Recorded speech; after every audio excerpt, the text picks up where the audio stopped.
वहाँ safe havens दे रहे हैं कनाडा में, वहाँ पे हम चाहेंगे कि उनके कैनेडियन सरकार सेफ हेवन्स न दें, और जिनके अगेंस्ट ऐसे टेररिज्म के चार्जेस हैं उनके ऊपर एक्शन ले, और वहाँ इधर उनके ऊपर वहाँ एक्शन ले या हमें यहाँ जस्टिस फेस करने के लिए यहाँ भेजे। हमारे पर्सपेक्टिव से बहुत सिंपल है, हम कह रहे हैं कि वहाँ पे जो एक्सट्रीमिस्ट हैं, जो टेररिस्ट हैं, जो ऑर्गेनाइज क्राइम पे इन्वॉल्व हैं, उनको हम चाहते हैं कि उस पर एक्शन लिया जाए। कैनेडियन गवर्नमेंट नहीं ले रही है, और इनका जो एलिगेशन है उस पर मैंने जैसे कहा कि हमारे पास कोई स्पेसिफिक इन्फॉर्मेशन नहीं शेयर किया है, तो उसके बाद हमने फिर एक्शन जो लेना पड़ा सब इससे रिलेटेड है कि टेररिज्म पे एक्शन नहीं हो रहा है।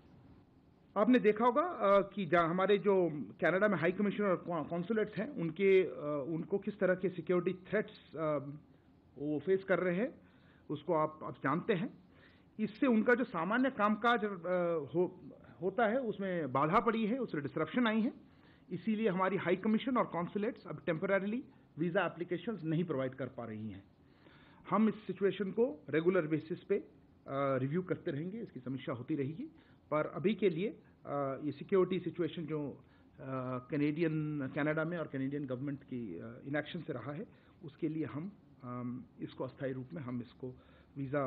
आवेदन का जो प्रोसेस है उसमें बाधा पड़ रही है, और इसीलिए हमने उसको अभी उसको स्टॉप कर रखा है।